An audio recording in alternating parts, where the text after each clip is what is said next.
Hi, my name is Neil Blackadder. I'm a Chicago-based translator from German and French, of drama and also of fiction. And I'm a member of the Third Coast Translators Collective, as is Caro Carter, who's with me today for this bilingual reading of the story The Hussies in my translation.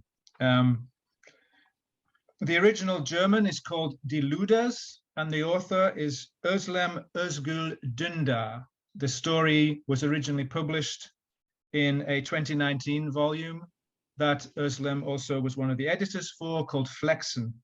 And my translation of this story was published in Two Lines Journal in October 2021. I've asked Caro to join me so that to give a more appropriate voice to the reading of my translation. Caro is also a member of the Third Coast Translators Collective. She's a poet and a prose writer, multidisciplinary artist, and a literary translator working from Spanish. They're a member of the Third Coast Translators Collective, a former editor of Memory House magazine, and Caro recently served as a judge for the 2022 PEN America Award for Poetry and Translation. So I'm now going to read the first paragraph of Özlem's story in the original German, and then Caro will read my whole translation. Die Luders. Wir laufen ihr hinterher und finden raus, wo sie wohnt. Ein Kinderspiel. Wir warten noch einen Tag. Immer abwechselnd steht eine von uns Wache, damit wir wissen, wann sie aus dem Haus ist. Einen Ehemann hat sie auch. Als beide das Haus verlassen, gehen wir durch das Gartentor rein. Wir treten die Gartenstühle um und nehmen den Tisch auseinander.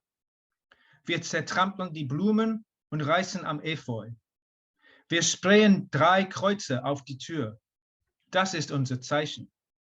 Das ist unsere Rache. Für ihren Akt in der Schule, für Zeta.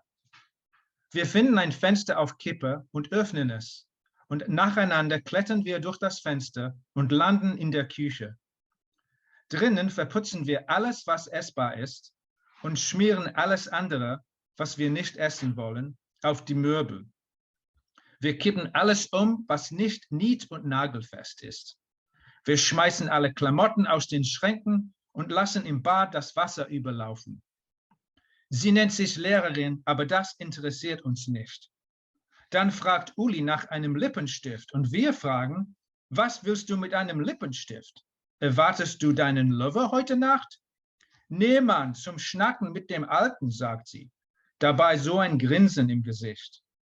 Dann kramt Zeta einen aus ihrer Tasche, knallrot. Und Uli geht ins Badezimmer und schmiert wie in einem Horrorfilm, das ist unsere Rache, Bastardin, auf die ganze Wand. Der Lippenstift ist im Arsch, aber wen interessiert das schon? Okay, Caro will now read my translation as The Hussies. Thanks, Neil. The Hussies. We follow her and find out where she lives. Child's play. We wait one more day. We take turns keeping watch so we know when she's not at home. She has a husband too. When they've both left the house, we go through the gate into the yard. We kick the patio chairs over and dismantle the table. We trample the flowers and pull down the ivy. We spray paint 3 crosses on the door. That's our sign. That's our revenge. For what she did at school. For Seda.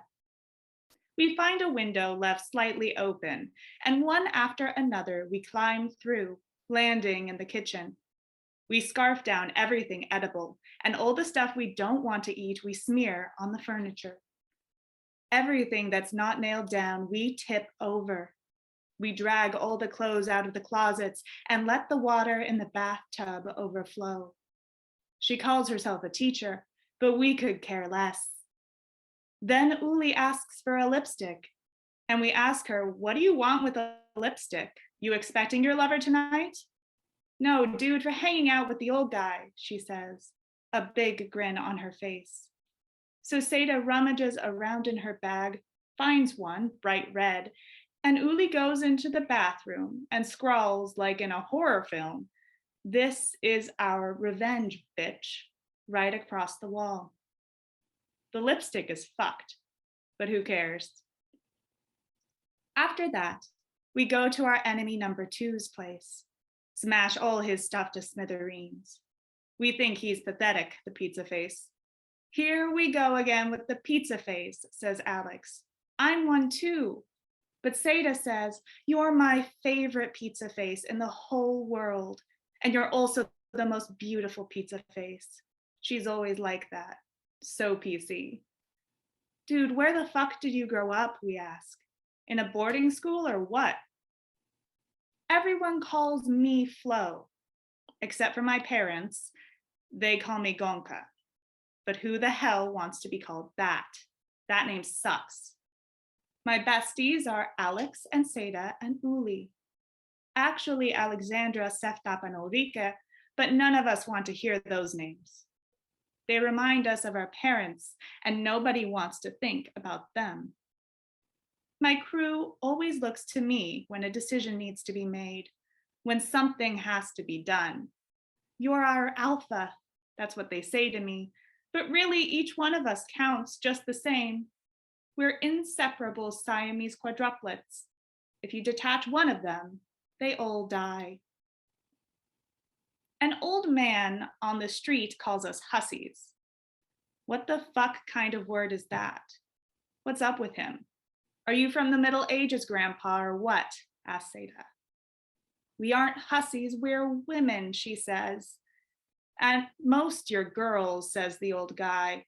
And then he says other stuff like respect, responsibility, deference.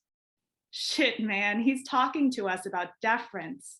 And Uli laughs so totally hard from her throat that she starts spitting up blood. Her mama is always stuffing herself with bananas, as if she's been in treatment for an addiction to them for years. And we all find it weird. And Uli says she has bananaritis. I guess some like it from below and some prefer it from above.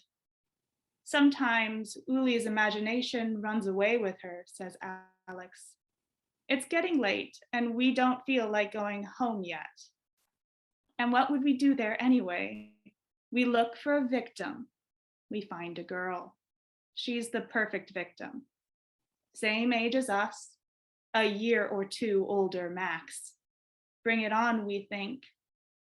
Then we find another, better victim, a man. He's wearing white sneakers, and we hate white sneakers, and white in general. What's up with that, I ask. What do I know, man, says Alex. And we run after the victim, screaming at the top of our voices, Hussies, we're the Hussies, the Hussies. And all the people going by look at us. But who cares?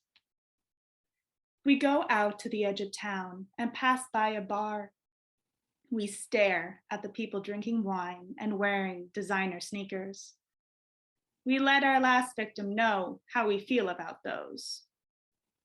There's a line of bicycles next to the bar, and Alex says it's about time she had a bike again.